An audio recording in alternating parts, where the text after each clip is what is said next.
We're looking for the legendary Kevin Bacon. Ah!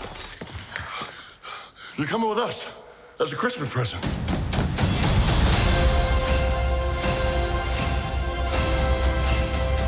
I'm Groot.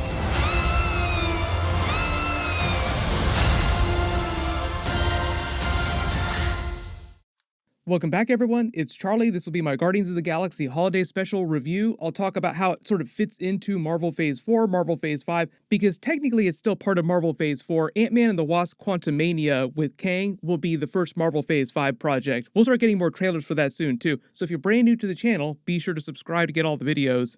I'll do a full Easter eggs breakdown post-credit scene video later this week after they actually release it on Disney+, so be sure to watch it when you get a chance.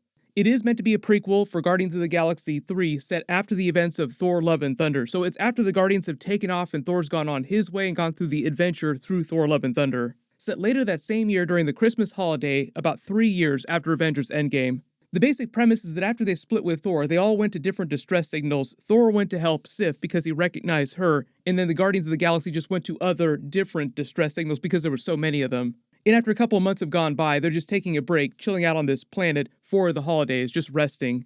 The entire vibe is based on the Star Wars Holiday Special from 1978. If you've never watched that, you should at least watch a little bit of it. If you can make it through the entire thing, you're a total champ, because it was genuinely terrible. All the Star Wars actors were forced to perform in it at the time. They said they hated it. After it happened, George Lucas also hated it so much that he tried to erase all knowledge of it from the entire Earth. It's only been in present day with the resurgence of all the newer Star Wars stuff that people have been like, hey, remember that funny Star Wars Holiday Special? Let's make fun of that and bring it back. So now it sort of exists in this really special place in the fandom, like it is a bit of a rite of passage if you're a hardcore Star Wars fan. Peter Quill is still super depressed about what happened with Gamora during Avengers Endgame. He thought that she was dead, but that she came back from 2014, so he's trying to reunite with this other version of Gamora, even though she has no connection to him. She really only knows Nebula because she never went through those adventures during the first Guardians and the second Guardians movie. And he's having his long dark night of the soul that Thor was having at the beginning of Thor: Love and Thunder. Like Peter Quill gave him the pep talk in Thor: Love and Thunder, now the other Guardians are trying to cheer Peter Quill up because of what happened with Gamora.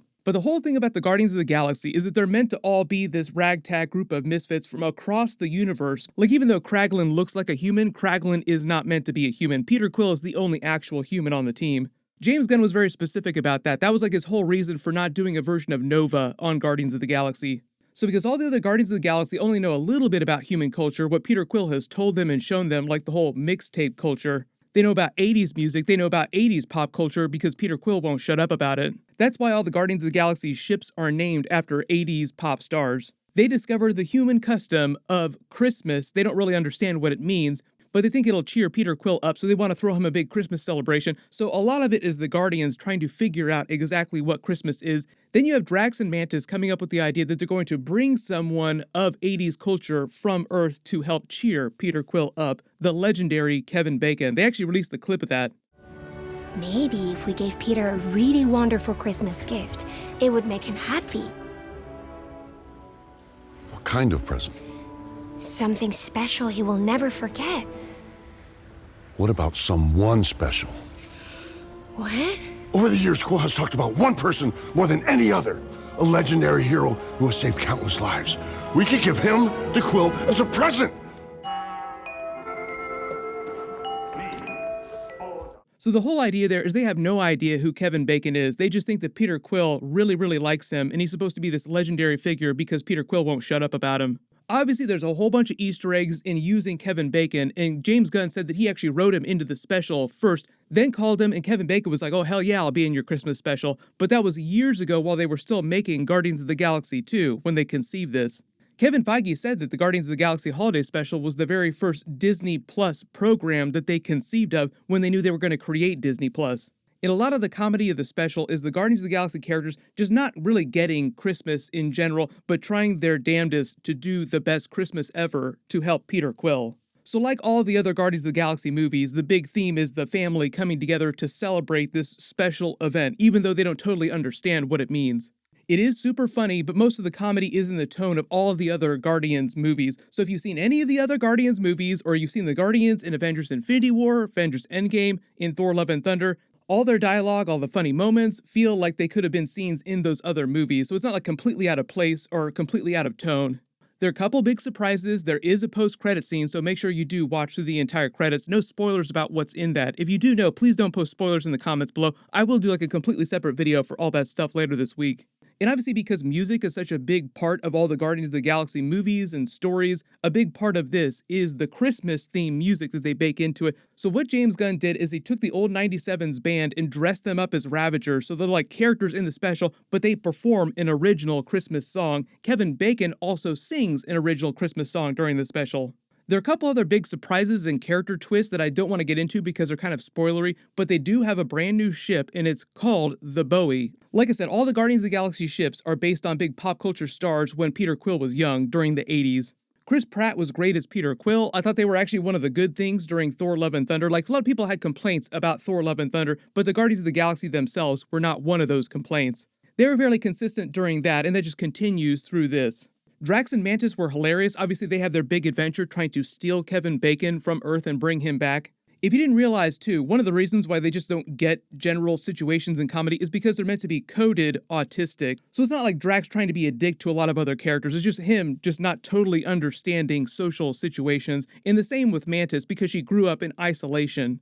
You think you can toss me over the gate if you... Ow! What are you doing? Tossing you over the gate. I didn't mean right that second. Also, if it wasn't clear during Guardians of the Galaxy 2, Mantis is Peter Quill's half-sister through Ego.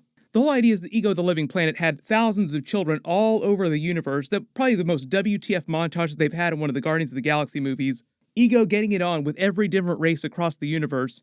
Mantis was just one of the children that he had with one of these different races that was useful enough that he didn't kill off because of her abilities. Rocket was great, always loved Bradley Cooper coming back as Rocket. He's going to be one of the main characters during Guardians of the Galaxy 3. Like, he's a big character during this, but he's a much bigger character to the plot during Guardians 3.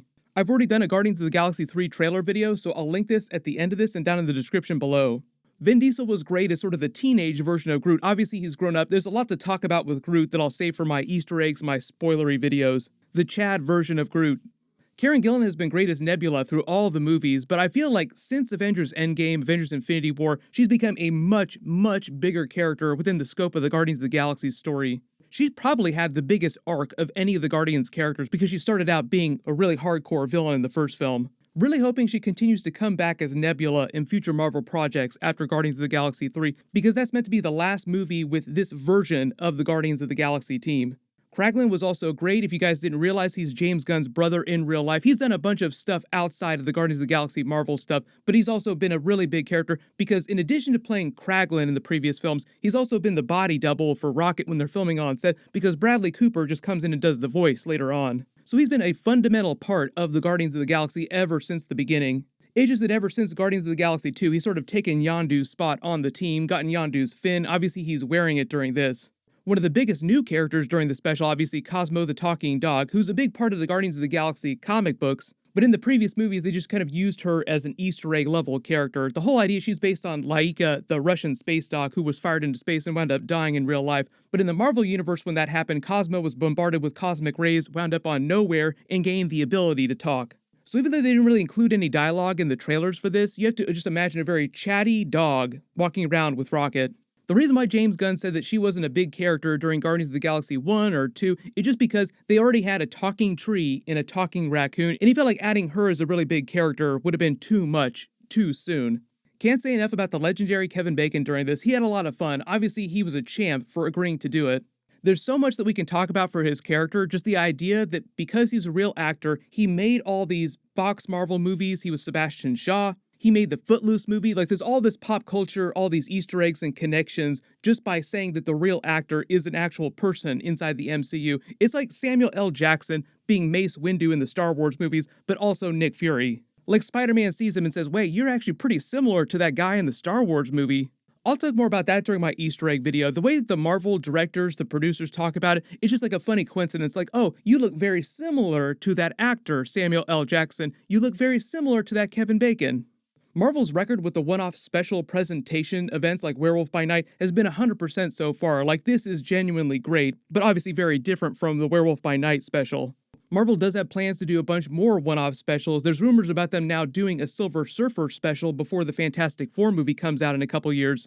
And also, Ryan Reynolds just revealed that he made a Deadpool Christmas movie before Fox bought Disney, and it was kind of lost in the shuffle. So now I actually think it'd be an easy slam dunk for them to release a Deadpool one-off Christmas special in some future year. I just did a big video about that secret Deadpool Christmas movie, so click here to learn all about that. And click here for my full Guardians of the Galaxy holiday special, breakdown Easter eggs, and post-credit scene. I'll update the link as soon as I post that. Thank you so much for watching, everyone stay safe, and I'll see you guys in the next one.